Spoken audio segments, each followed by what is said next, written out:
This is Charter Local Edition. I'm Brad Pomerance in Signal Hill. It is a city surrounded by Long Beach, and we are joined by the congressman from that area. His name is Alan Lowenthal, and I want to thank you so much for joining us, sir. You recently took a trip to Cuba. Yes. Who would have thunk that there would be multiple congressional delegations traveling to Cuba, but we now have opened relations with that Caribbean island. Talk to us about the trip, sir. Well, ever since December, Cuba has changed greatly. There are tremendous expectations, maybe in some ways too high, those expectations. But people are very, very excited that they will be forming a closer relationship with the United States. We heard only positive things.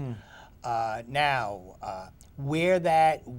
what that really means, we'll have to see. I think that lots of people during this trip wanted us, and I was on a bipartisan delegation, to remove the embargo. Well, let's talk about that. The embargo is what has kept them from kind of having commerce with the United States, and there's no ability for banking. You know, when you're selling to another country, you usually do it on credit, and you sell, and that country sells to you. In Cuba, we don't have that. We have an embargo. No banks can issue any money. Everything has to be cash. So let's talk about the embargo, because we only have relations as a result of an action of the executive branch, the president.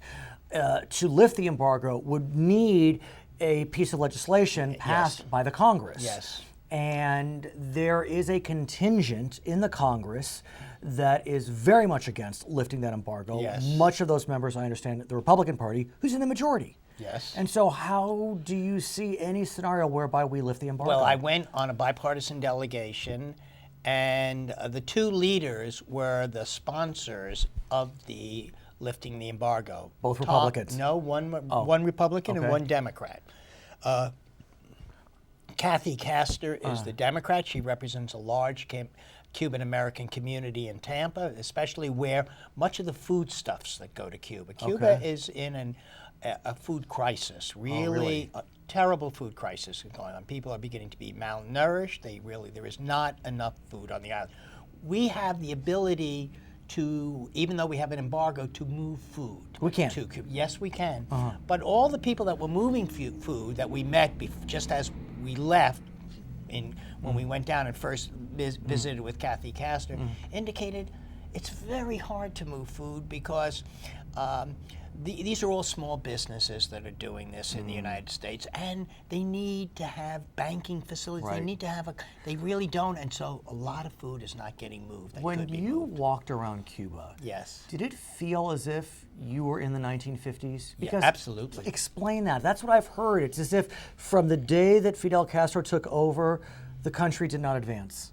Well, one of the the country, the country went through a number of periods. The country became basically a satellite of the Soviet Union, and we had an embargo on Cuba, and so there were no cars new cars, and so what you see in Cuba are old cars, or very old. But now there's beginning to see some new ones, and so that's what happened. Then Cuba did okie dokie, even though they had this embargo, and Fidel Castro used the United States as the enemy. It was always us, and that kept him in power.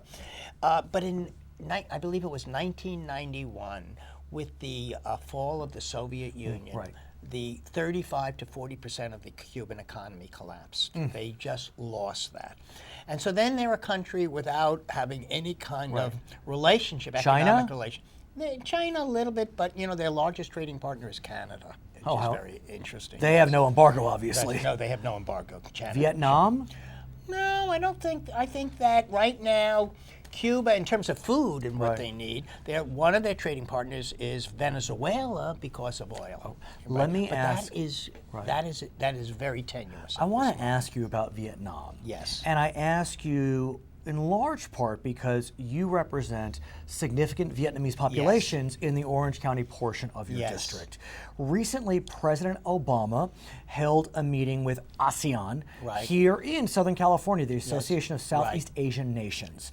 The purpose of the meeting was to create better relations, alliances, but you and 34 other members were quite concerned about the meeting in that Vietnam is but one of several nations that you believe has a questionable human rights record. More than questionable human rights record.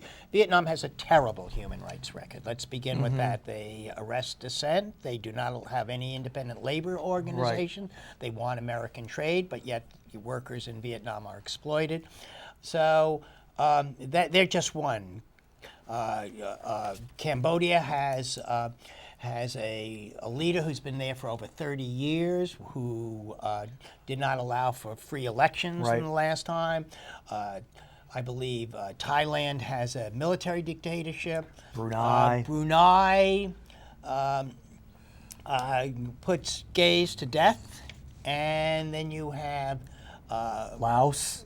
Laos is also another, So all of these nations in South have very weak human rights records. And so what we said with the is, Mr. President, as you begin to support kind of working more in the pivot to Asia, stand up for human rights. If the United States doesn't stand up for human rights, these countries really go beyond the pale of what is acceptable and stand up for human rights. But let me ask, that's our role. We are trading with them. That's our role. That's our responsibility. But we have seen some progress, at absolutely. least, for example, in Burma. And I wonder if we can use Burma, as we know they recently had arguably free and fair election. Yes. And I wonder if we can use Burma as a petri dish, as an example of, look, Burma, you done good. And show the other nations, Vietnam, Cambodia, Thailand, Brunei, you do well. Burma has some real issues also. Burma has 15% of the Burmese population is Muslim, 85% of the population is Buddhist. There is tremendous disenfranchisement in Burma continuing today, and the new government has not done it with the Rohingya, who have been pushed out of the country. And the Rohingya are the Muslim minority. I understand. So Burma has made tremendous steps towards democracy, no doubt about it. And we should be supporting that. We should be promoting democracy. We should be supporting, we should not be around negativity or regime change. What we should be doing is saying, the more that people are given the right to determine their own, the more the United States can support you and work with you. And so that we're asking the president to work with us and to work with those nations. So you sent this letter, you and 34 others, to the president. The conference has concluded. Yes. Do you have a sense? Yes, the White House and I believe also the State Department, told us that human rights would be a major issue that the president was going to deal with. Let me ask you about what your constituents, who happen to be of Vietnamese descent, think about the letter, think about the conference. Because look, it does feel as if over the last 15, 20 years there's been somewhat of a détente between the U.S. and Vietnam. There has. We have friends, it's a beautiful country and now it's a big tourist destination. But like you said, there are still some very significant issues. Very significant issues. Still in Vietnam, there has never been a reconciliation between the government and the people that fought and that left. There is the Bien Hoa Cemetery, for example, where 16,000 South Vietnamese who have left and come to the United States, their families, these were the people in the military, are buried, and that cemetery has been allowed to deteriorate. It's in terrible condition. And I think things like that could demonstrate to people to go home to see, and so I think that we're at a point where there still is a lot of tension, but I think that that the Vietnamese government is an example of that. Possibly with the help of the United States, they too can begin to move in the right direction. His name is Alan Lowenthal, member of U.S. Congress. I'm Brad Pomerance, Charter Local Edition.